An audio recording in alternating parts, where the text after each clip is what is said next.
Mining ज्ञान में आप सभी का स्वागत है। आज एमटी एमसीक्यूज का लास्ट पार्ट है। पहला क्वेश्चन है, in hydraulic wagon drill prime mover is used in which of the following. खोल लो सारे के सारे नोट्स। हाइड्रोलिक वैगन ड्रिल में प्राइम मूवर किन निम्न में से किन चीजों में यूज किया जाता है? ड्रिल रॉड मोटर, या फिर हाइड्रोलिक पावर पैक, कंप्रेसर, या फिर इंजन। बेसिकली आपका जो प्राइम मूवर होता है, मारो तुक्के ही मारो यार, कुछ तो मारो।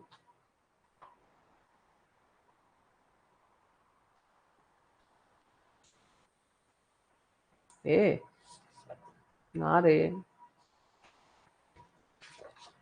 कहाँ गया? नोट्स तो खोल लूं, मैं भी समझाते भी चलूंगा।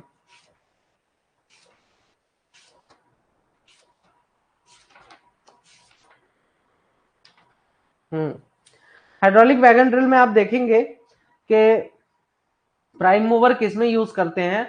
हाइड्रोलिक पावर पैक में आपका प्राइम मूवर का इस्तेमाल किया जाता है। ठीक है,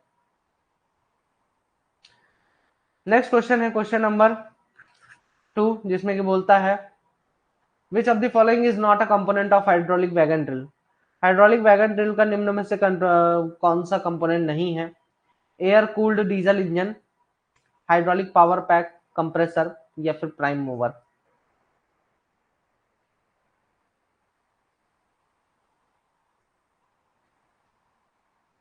तो इसका करेक्ट आंसर हो जाता है option number C is the right answer. क्योंकि जो हाइड्रोलिक वैगन ड्रिल होता है ना, हाइड्रोलिक वैगन ड्रिल में कंप्रेसर की जगह, जो मतलब जैसे कंप्रेसर का अपन यूज करते हैं, ठीक है, ताकि ड्रिल रॉड नीचे जाके भट भट भट भट ठोक सके। अब लेकिन यहाँ पर क्या यूज कर रहे हैं हम? हाइड्रोलिक वैगन ड्रिल नाम ही है, तो हाइड्रोलिक पावर पैक का इस्तेमाल करते हैं कंप्रेसर की जगह हम लोग। ठीक है, तो हाइड्रोलिक पावर पैक होता है जो कि हाइड्रोलिक प्रोवाइड कराता है। ठीक है, पूरी तरह से जिसमें कि हाइड्रोलिक भरा होता है, वो हाइड्रोलिक प्रोवाइड कराने का काम करता है। और इसमें यूज होता है prime mover. Hydraulic power pack में इंक्लूडेड रहता है प्राइम मूवर। इसमें एक चीज लगी होती है, एयर कूल्ड डीजल इंजन लगा होता है, जो कि एग्जॉस्ट एयर को जो है तो ठंडा करके देता है। और इसके कारण क्या होता है कि एग्जॉस्ट एयर जो है आपका ठंडा हो जाता है, तो आपका ज्यादा नॉइज भी प्रोड्यूस नहीं करता है। ठीक है, सभी में यूज होता है, इसमें नहीं यूज होता। Which of the following is used in well hole drill to keep the holes clean? Well hole drill में के केस में, ध्यान से सुनना, वेल होल ड्रिल के केस में आप निम्न में से किस चीज का इस्तेमाल करते हो होल्स को साफ रखने के लिए?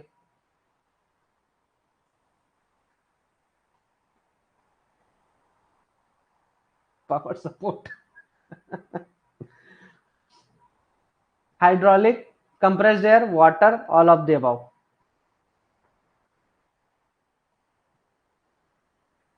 वेल होल ड्रिल्स के केस में, वेल होल ड्रिल के केस में क्या यूज होता है? Compressed air. Option number B is the right answer. Compressed air का इस्तेमाल करता है, इसीलिए ऑप्शन में ना ऑल ऑफ द अबव भी दे दिया मैं, कंफ्यूज हो जाओ।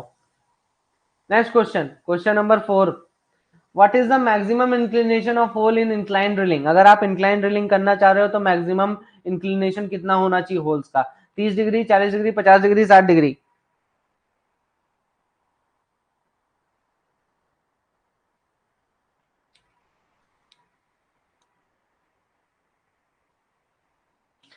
तो मैक्सिमम जो है तो 30 डिग्री का आप इंक्लिनेशन कर सकते हो इंक्लाइन होल्स में, हॉरिजॉन्टल से, है ना।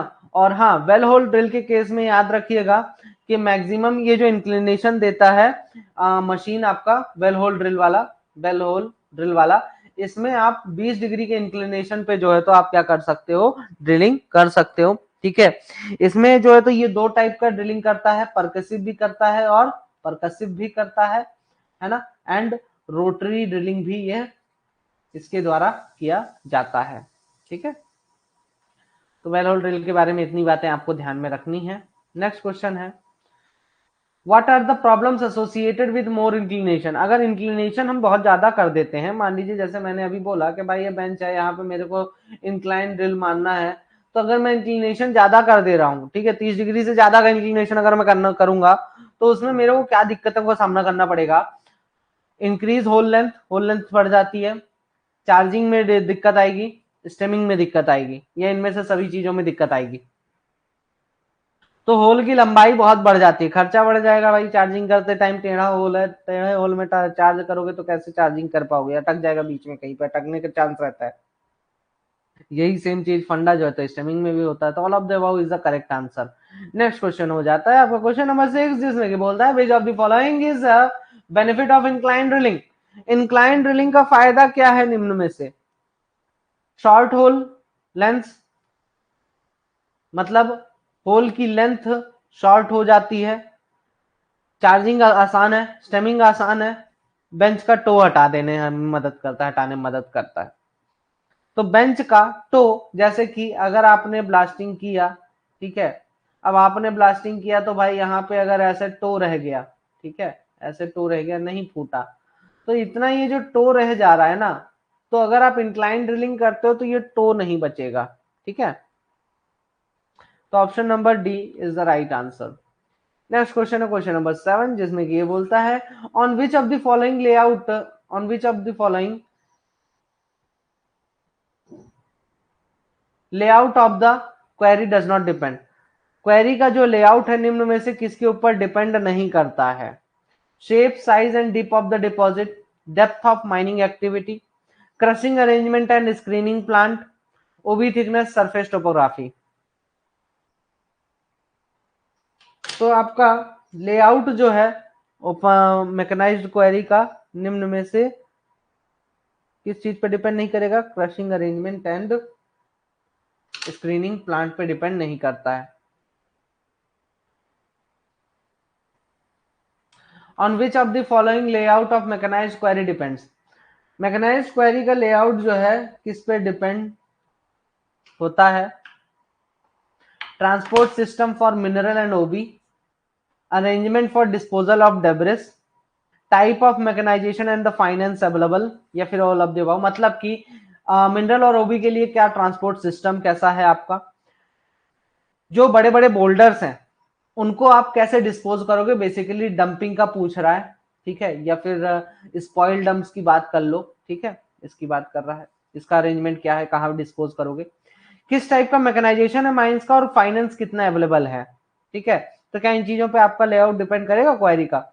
तो बिल्कुल इन सभी में, सभी के ऊपर डिपेंड करता है। All of the above is the right answer. Next question है क्वेश्चन नंबर 9, जिसमें कि बोलता है डी कोड माइनिंग, अरे D code mining, which of the following is not required to be shown in the layout of query। Query के layout में निम्न में से कौन सी चीज शो करना जरूरी नहीं है?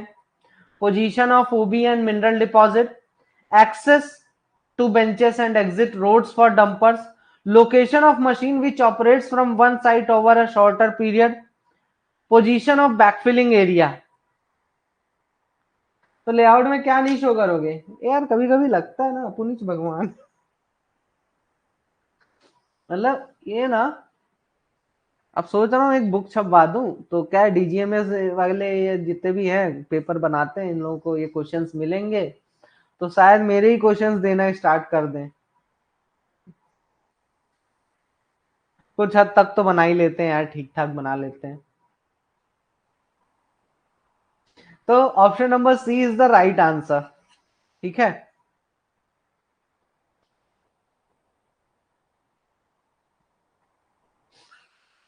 Question number 10, which of the following is used by hydrotider to produce a breaking action.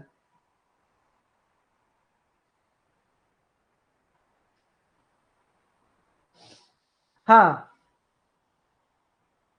हाइड्रोटाइडर के द्वारा इसमें निम्न में से कौन सी चीज यूज की जाती है ब्रेकिंग एक्शन के लिए? Compressor, hydraulic friction, friction brakes, या फिर ऑल ऑफ द अबव। वाह वाह वाह, क्या क्वेश्चन है। ऑप्शन नंबर डी, इल्ले।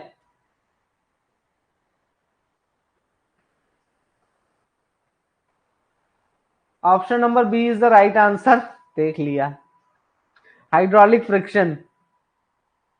ठीक है, हाइड्रोलिक फ्रिक्शन की मदद से करता है। और हाइड्रोटार्डर बेसिकली स्पीड को कम कर देता है, लेकिन रोकता नहीं है कभी भी गाड़ी को, स्पीड को कम कर देता है। अच्छा यूपीएससी दे दूं? अरे नहीं रे, तुम इन लोग सही हो मेरे लिए, तो यूपीएससी में जाके क्या करेंगे। और ये क्या करता है, फ्रिक्शन ब्रेक्स, उसके बाद फ्रिक्शन ब्रेक्स जो है यूज किए जाते हैं इसके द्वारा। पहले हाइड्रोलिक फ्रिक्शन यूज होता है, उसके बाद फ्रिक्शन ब्रेक्स, जो कि मतलब मेन ब्रेक जो होता है वो रोकने का काम करता है, ठीक है, डंपर्स को।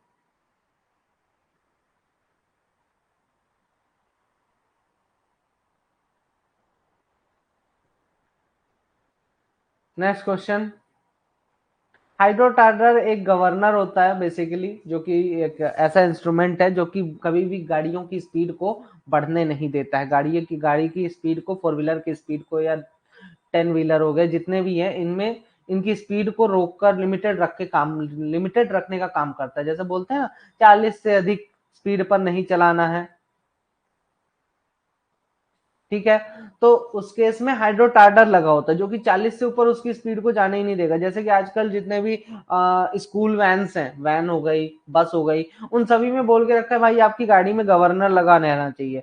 अब सरकार जो है तो 5,500 से लेके 6,000 तक का ऐसी कुछ रेट चल रहा है, गवर्नर दे रही है, और उस गवर्नर को लगाने के बाद गाड़ी की स्पीड बढ़ जाती है। लेकिन बेसिक उसका काम क्या है कि भाई गाड़ी की स्पीड को उससे अधिक नहीं बढ़ने देगा। गवर्नमेंट भी अच्छा पैसा छापती है। By which of the following congestion, by which of the following comma congestion of dumpers on the haul roads can be avoided. निम्न में से किस चीज की मदद से डंपर्स के भीड़ भाड़ को घटाया जा सकता है होल रोड पे? बेंचेस कम रखो, बड़े बड़े बेंच बनाओ। बड़े से मतलब क्या है यार? Increasing the bench height, decreasing the bench height. Option number A is the right answer. जितने कम बेंचेस होंगे उतना ज्यादा अच्छा आपका हॉल रोड में कंजेशन होगा, ठीक है।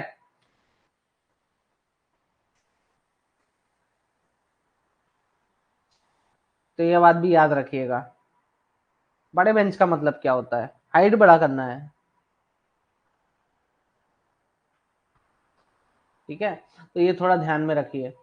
ये फेस बहुत लंबा कर देना है, इसलिए उसमें कोई सर पैर नहीं है ना उसका।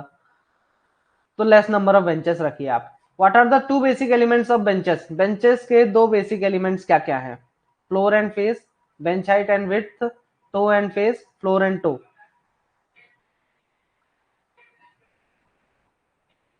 दो बेसिक एलिमेंट्स क्या हैं बेंचेस के?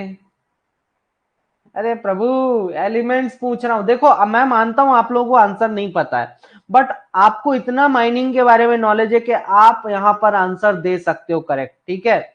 तो मैंने सिर्फ एलिमेंट्स पूछे हैं, एलिमेंट्स जो कि बेंच के एक पार्ट हैं, ठीक है। सबसे बेसिक पार्ट्स कौन कौन से हैं बेंच के? ये हाइट और विड्थ बेंच का पार्ट है। सबसे बेसिक पार्ट टो आ जाता है। बेंच में टो रहता ही है, मतलब कंपलसरी टो रहेगा। खुद सोचो, कंपलसरी टो रहेगा? नहीं। Option number A is the right answer, floor and face. ये दो चीज तो कंपलसरी कंपलसरी रहेगा ही रहेगा। टो थोड़ी जरूरी है कि रहेगा, ठीक है। अरे सी पे अटके रहो। Option number A is the right answer.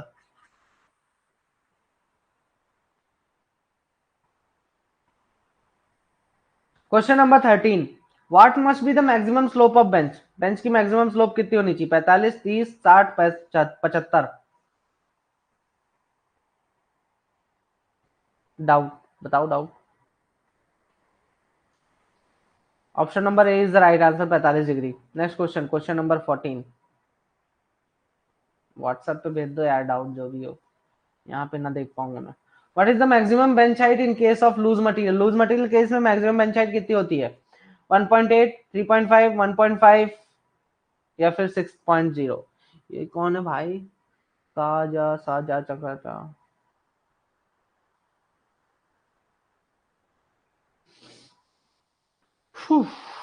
तो option number C is the right answer. Maximum bench height loose material के केस में जो है तो 1.5 मीटर होनी चाहिए, इससे अधिक नहीं होनी चाहिए। ठीक है, नेक्स्ट क्वेश्चन, क्वेश्चन नंबर 15, जिसमें कि बोलता है what is the minimum gradient of road for tyre mounted. Tyre mounted के लिए रोड का मिनिमम ग्रेडियंट कितना होना चाहिए?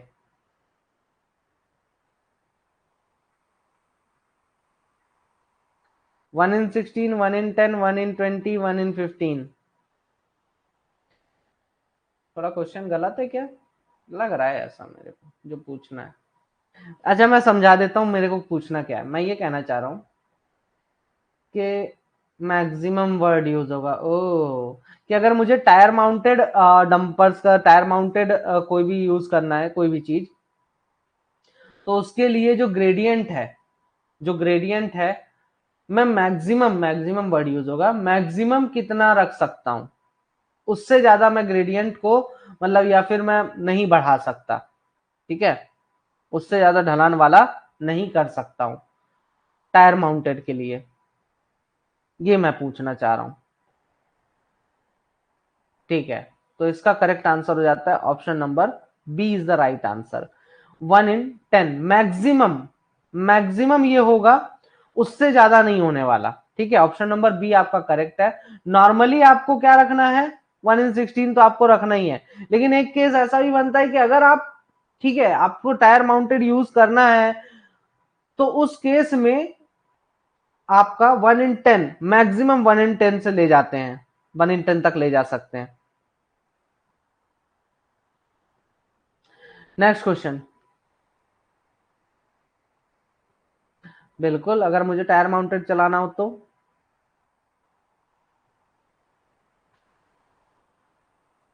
What is the maximum bench height for coal. Coal के लिए मैक्सिमम बेंच हाइट क्या है? 1.5, 3, 6, 9।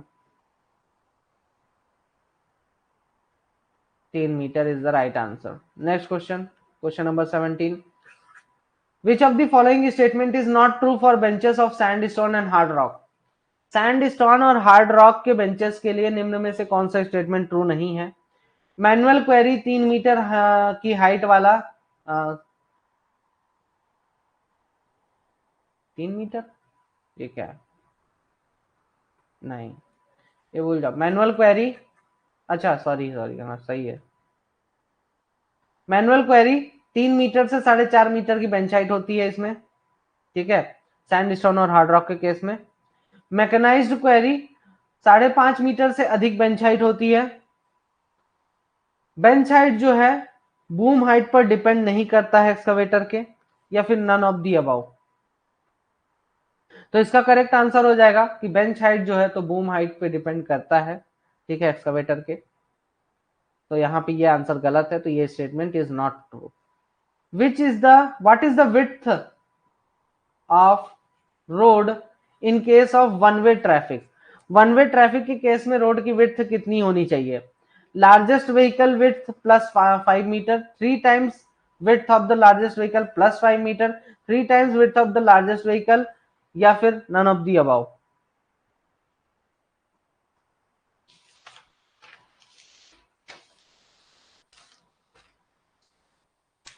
तो इसका करेक्ट आंसर हो जाता है option number A is the right answer. जो भी आपका लार्जेस्ट व्हीकल है उसकी विड्थ प्लस 5 मीटर। ठीक है, नेक्स्ट क्वेश्चन, क्वेश्चन नंबर 19, जिसमें कि बोलता है what is the width of road in case of two way traffic. Two way traffic के केस में रोड की विड्थ कितनी होगी? Largest vehicle width plus 5 meter, 3 times width of largest vehicle plus 5 meter, 3 times width of largest vehicle, या फिर none of the above. तो यहाँ पे option number B is the right answer. आपका वन वे ट्रैफिक और to way traffic क्या होता है? ये आपका वन वे ट्रैफिक हो गया, बीच में डिवाइडर है। ठीक है, DIVIDER, डिवाइडर है। ये जाने का रास्ता, ये आने का रास्ता, this is called one way. ठीक है, तो इसमें रोड की विड्थ ज्यादा नहीं रखनी है। ठीक है, देख लो, सीधे बोल रहा है largest vehicle width plus 5 meter, बस इतना ही है। लेकिन यहाँ पे जो टू वे ट्रैफिक होता है, जिसमें आने का भी रास्ता है, जाने का भी रास्ता है, ठीक है, तो इस केस में ये आपका टू वे ट्रैफिक हो जाता है, और टू वे में थोड़ी रोड को तो चौड़ी रखनी पड़ेगी। हाँ बोलो बोलो बोलो सागर, सुन रहा हूं।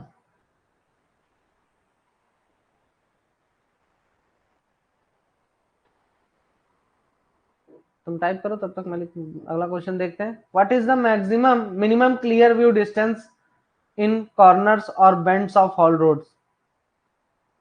हॉल रोड्स के कॉर्नर्स और बेंड्स पे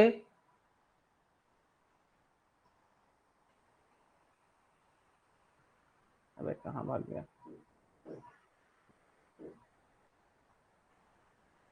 हाँ तो वही तो बोल रहा हूँ।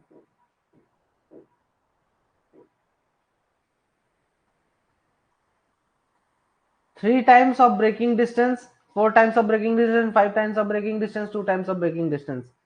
अगर कॉर्नर्स और बेंड्स पे कोई भी व्यक्ति ज्यादा अपना डंपर लेके जाता है, तो उस केस में उसका जो क्या बोलते हैं, क्लियर व्यू डिस्टेंस, उसको कितनी दूर तक का दिखना चाहिए? 3 गुना। ठीक है, जो भी उसका ब्रेकिंग डिस्टेंस है, मतलब यहाँ ब्रेक मारा, यहाँ आके रुकेगा, तो इसका 3 गुना दूरी तक तो उसको दिखना चाहिए।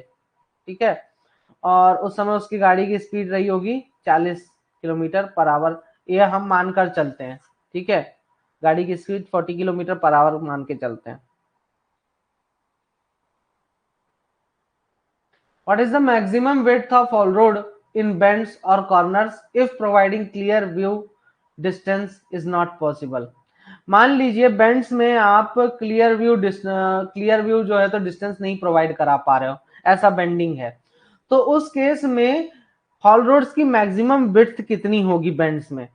2 गुना width of largest vehicle plus 3 metre, 3 गुना width of largest vehicle plus 5 metre, 2 गुना प्लस 2 गुना of largest vehicle plus 5 metre, या फिर 3 मीटर, 3 गुना of largest vehicle plus 3 metre. तो इसका करेक्ट आंसर हो जाता है option number A is the right answer, के बेंड्स में आप 2 गुना width of largest vehicle plus 3 metre रखेंगे। ठीक है, नेक्स्ट क्वेश्चन, क्वेश्चन नंबर 22, जिसमें कि बोलता है which of the following statements are true for ramp? Ramp से रिलेटेड कौन से स्टेटमेंट्स ट्रू है? ग्रेडियंट कभी भी 1/10 से ज्यादा नहीं होना चाहिए, लेंथ कभी भी 50 मीटर से अधिक नहीं होना चाहिए, ग्रेडियंट जो है 1/16 से ज्यादा हो सकता है लेकिन used for crawler mounted machines.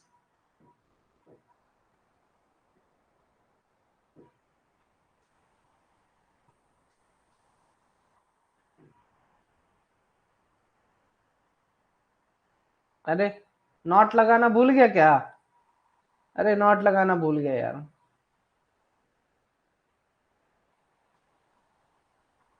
एक सेकंड, पूछना वही था, लगा है नहीं। हाँ, नॉट ट्रू। खट्ट से आंसर बदल देते हो यार। तो कौन सा ट्रू नहीं है? Option number C is the right answer, ये ट्रू नहीं है। ठीक है,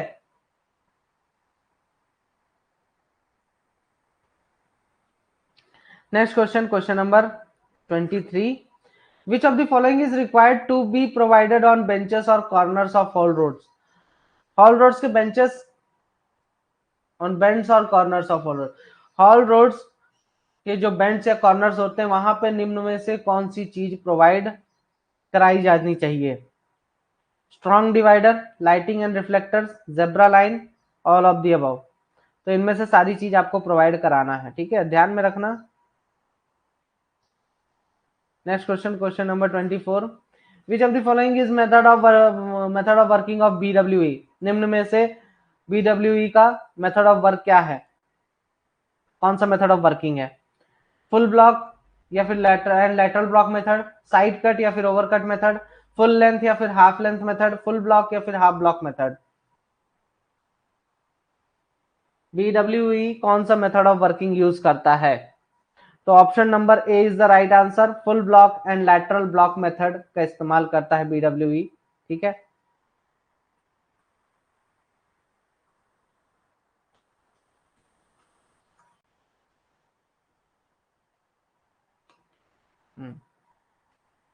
नेक्स्ट क्वेश्चन, क्वेश्चन नंबर 25, जिसमें कि बोलता है where we use full block method of working by BWE. BWE के द्वारा जो full block method of working है वो कहां पर हम यूज करते हैं, ठीक है। Rippability of material, hardness of material, selective winning is not necessary, selective winning mining has to be done. Bucket wheel excavator, bucket wheel excavator दो तरीके से जो है तो एक्सकवेशन करता है, जिसमें कि आता है आपका फुल ब्लॉक मेथड या फिर लैटरल ब्लॉक मेथड, ठीक है।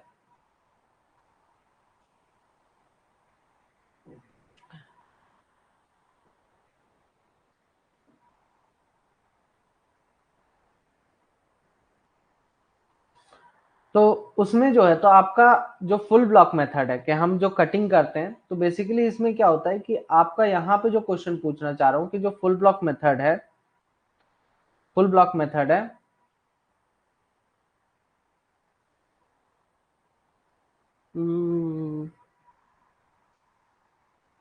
एक सेकेंड, आ गया, इसमें कुछ गड़बड़ हो गई है।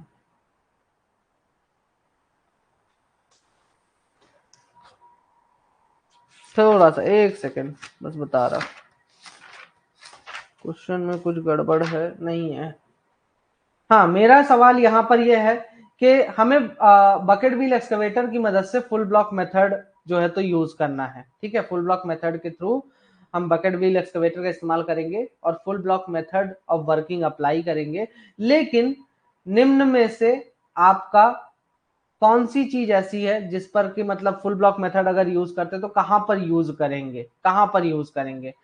तो फुल ब्लॉक मेथड वहां पर यूज करेंगे जहां पर आपका सिलेक्टिव विनिंग जरूरी नहीं है। सिलेक्टिव विनिंग मतलब फुल ब्लॉक मेथड ऐसी जगह पे इस्तेमाल करते हैं जहां पर आपको मतलब कि ये नहीं करना है कि यार मुझे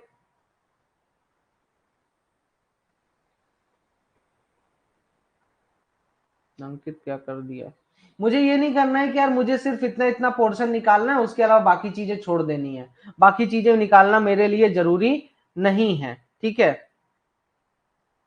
तो उस केस में हम जो है तो फुल ब्लॉक मेथड का इस्तेमाल नहीं करते, मतलब जरूरी ये चीज जरूरी नहीं रहती, तो वहां पर हम फुल ब्लॉक मेथड का इस्तेमाल करेंगे। जहां पर सिलेक्टिव विनिंग, सिलेक्टिव माइनिंग करने की जरूरत नहीं है, वहां पर हम फुल ब्लॉक मेथड यूज करेंगे कि यार ओबी नहीं निकालना है, सिर्फ कोल कोल निकालना है, तो वो सिलेक्टिव माइनिंग हो जाता है। जैसे कि फॉर एग्जांपल ऐसे समझो, हाईवॉल माइनर, हाईवॉल माइनर एक सिलेक्टिव माइनिंग है, ठीक है। क्यों? क्योंकि बहुत सारा ओवरबर्डन के नीचे आपका छोटा सा पतला सा कोल सीम होता है और उसमें आप जो है तो ओबी की हैंडलिंग नहीं करोगे, ठीक है। तो वो एक सिलेक्टिव विनिंग हो जाती है। लेकिन यहाँ पे सिलेक्टिव विनिंग की जरूरत नहीं है, आप ओबी भी कट करते जाओ, कोयला भी कट करते जाओ, सब एक साथ कट करते जाओ, बाद में देखा जाएगा। तो वहां पे फुल ब्लॉक मेथड का हम इस्तेमाल करते हैं। विच of the following is not true for lateral block method of bucket wheel excavator? तो बकेट व्हील एक्सकवेटर के लैटरल ब्लॉक मेथड के लिए, लैटरल ब्लॉक मेथड के लिए कौन सा स्टेटमेंट ट्रू नहीं है? लैटरल ब्लॉक मेथड वहां पे यूज किया जाता है जहां पर हमें वेस्ट मटेरियल को रिमूव करना हो, वहां पर यूज किया जाता है जहां पर मिनरल सीम्स को माइनर थिकनेस के मतलब पतली पतली थिकनेस की सीम्स को जो है तो रिमूव करना है। सिलेक्टिव विनिंग जहां पर जरूरी है, ठीक है। Length of block depends on boom length, जो ब्लॉक का जो लेंथ है वो किस चीज पे डिपेंड करता है? बूम लेंथ पे डिपेंड करता है। तो इसका करेक्ट आंसर हो जाता है of selective winning is necessary, ठीक है। ये स्टेटमेंट ट्रू नहीं है। हम लैटरल ब्लॉक मेथड का कहां का इस्तेमाल करते हैं? जहां पे आपको वेस्ट को रिमूव करना है या फिर पतली सी आपको कोई सीम है, ठीक है, माइनर थिकनेस की सीम है, उसको कट करना है, ठीक है। या फिर आपका जो ब्लॉक का जो लेंथ है, ठीक है, ब्लॉक का जो लेंथ है वो डिपेंड किस पे करेगा कि आपकी बूम की लेंथ कितनी है। क्योंकि देखिए एक बार में आपको कोयला ऐसे कट करना है, तो आपका यहाँ पे अगर मशीन खड़ी है तो मशीन यहाँ से आपका कट करते हुए यहाँ तक कट करेगा। तो ये आपका, और यहाँ पे कितनी दूर तक कट करेगा, ये आपका ये आपका क्या हो जाता है, आपका ये हो जाता है एक ब्लॉक, ठीक है, इसको हम एक ब्लॉक बोलेंगे। हाँ नॉट है,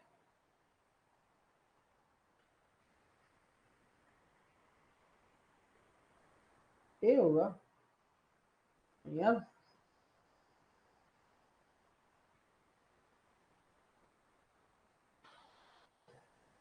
चलो जो भी होगा अपडेट कर दूंगा मैं देख के एक बार, ठीक है, इस क्वेश्चन को। बाकी अभी के लिए पीडीएफ में देख लीजिएगा, वहां पे सही करके दे दूंगा, अगर कुछ गलती होगी नहीं होगी तो फिर तो जैसा है वैसा ही रहेगा, ठीक है। Which of the following used for compacting the backfilled area, backfilled area को कंपैक्ट करने का, कंपैक्ट करने का के लिए क्या यूज किया जाता है निम्न में से?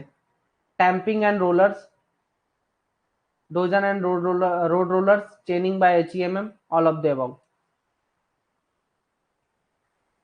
बैकफील्ड एरिया को जो है तो कॉम्पैक्ट करने के लिए किसका इस्तेमाल किया जाता है? तो टैंपिंग एंड रोलर्स का इस्तेमाल किया जाता है, ठीक है। डोजर और रोड रोलर्स का भी इस्तेमाल कर सकते हो, चैनिंग भी कर सकते हो एचईएमएम से, और ये सारे काम भी कर सकते हो, ठीक है। तो option number D is the right answer. आप इनमें से किसी का भी इस्तेमाल कर सकते हो, ठीक है। बट आपका डीजे देशमुख में दिया है tamping and tamping and rollers, ठीक। तो यार इतने ही क्वेश्चन बन पाए हैं, ठीक है, और ये चैप्टर यहीं पे खत्म भी होता है। अगला चैप्टर बता दीजिए कौन सा आपको पढ़ाना है।